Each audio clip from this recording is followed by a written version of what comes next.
Kasaï central, précisément à Kananga, où le projet RDC 4, en fait, qui est un projet du gouvernement financé par la Banque mondiale, est en train de renforcer le système de surveillance par la construction d'un grand laboratoire de type P2, un laboratoire de santé publique, qui va permettre justement de faire plus de 90% de tests et examens possibles selon le profil épidémiologique de province.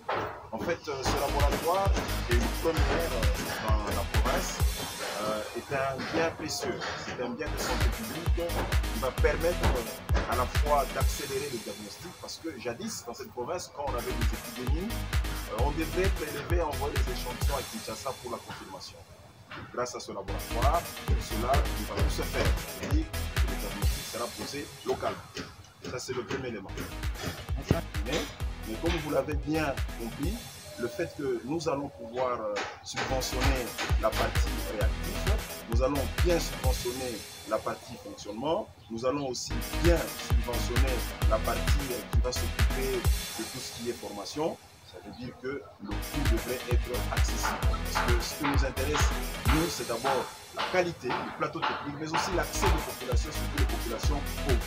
Donc le moment venu, la province va devoir discuter pour voir quels sont les mécanismes financiers qui peuvent permettre à ce que les pauvres puissent aussi avoir accès à ces examens qui seront faits ici. Exactement. Ça va de soi que lorsque nous équipons, lorsque nous construisons nos équipements, pour pouvoir bien garder cet équipement, il faut former des gens de une bonne utilisation. Donc, dans le budget qui est prévu, un volet important sera consacré au renforcement de capacité. Pas seulement ça, mais aussi la maintenance et l'entretien. Donc nous allons aussi assurer pendant plusieurs années la maintenance du matériel, mais aussi l'entretien, y compris l'approvisionnement en réactifs. Donc ce laboratoire va recevoir pendant 5 ans les réactifs pour pouvoir faire en sorte que les examens ne coûtent pas cher à cette population du Kasaï central. Et donc voilà un peu comment nous investissons dans l'amélioration de la qualité des soins offerts aux populations.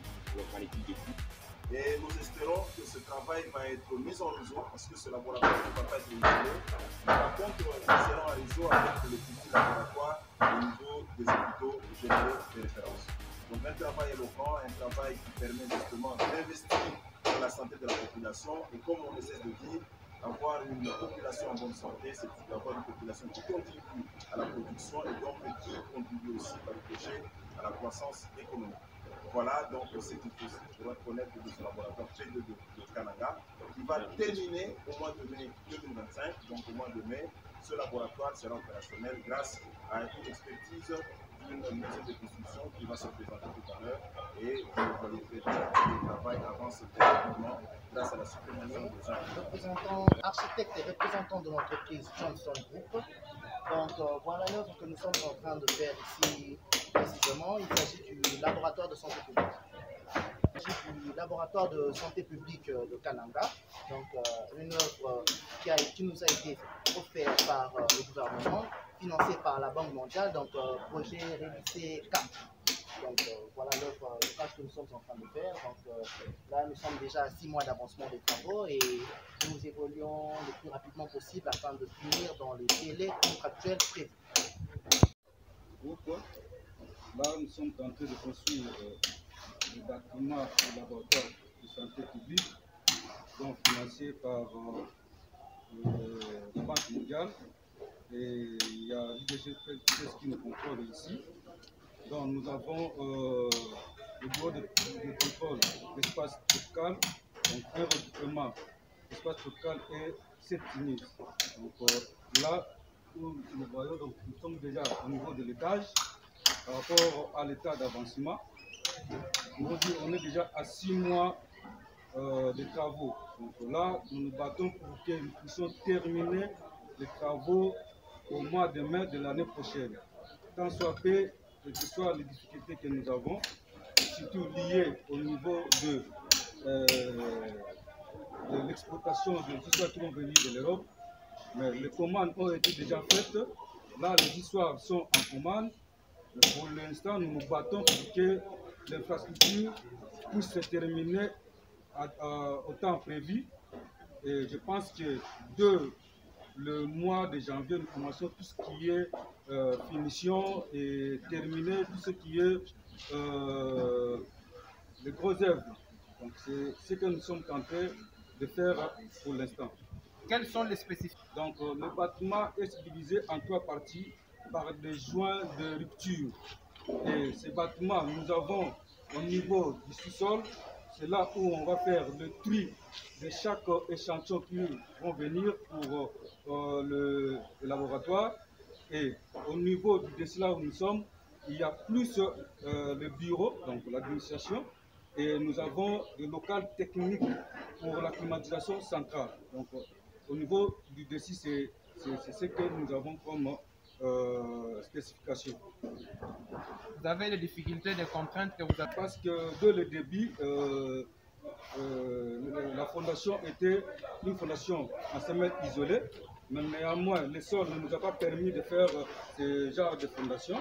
C'est pour cela que nous avons transmis nos plaidoyers au niveau du projet et nous avons changé cette fondation à une fondation en radieux général. Et cela nous a pris aussi du temps parce qu'on devait d'ailleurs améliorer les sols et on a fait l'amélioration des sols avec tant de matériaux que nous avons utilisés. Et c'est ce qui nous a pris aussi un peu du temps par rapport aux difficultés qu'on avait auparavant. Mais tant soit peu, on est en train de se battre pour qu'on soit donc, au début des travaux, nous avons eu à sensibiliser la communauté sur l'engagement citoyen et puis l'importance de l'ouvrage. Au-delà de ça, nous avions eu à privilégier les recrutements de la main-d'œuvre locale. Donc ici sur chantier, chaque travailleur est doté d'un contrat de travail et puis payé conformément au SMIC en vigueur au niveau du pays. Au-delà de cela, au niveau du chantier, nous avions eu à mettre en place un mécanisme de gestion des plaintes pour les traitements harmonieux de plaintes au niveau du chantier. Il y a également un plan de gestion de déchets qui a été mis en place pour une gestion rationnelle et plus efficiente des déchets sur chantier. Les instruments de sauvegarde environnementale et sociale ont été élaborés en amont. Un plan de gestion de déchets a été réalisé par l'entreprise et puis mis en œuvre sur chantier pour collecter, gérer, traiter les déchets au niveau des zones de travaux. Les travailleurs sont équipés et puis dotés des équipements de protection individuelle. Nous avons également le comité de gestion de plaintes qui sont installés et qui est fonctionnel au niveau des zones de travaux. Comme vous voyez, nous évoluons à un rythme important parce que nous avions eu à scinder les équipes. Il y a une équipe qui travaille la journée, une autre équipe qui travaille la nuit, et c'est là dans le respect des lois du pays, mais également conformément aux politiques ou encore aux normes environnementales et sociales de la Banque mondiale. Un peu de contrôle, appliquement sécurité, espace tropical. Nous sommes sur le chantier pour faire respecter l'entreprise.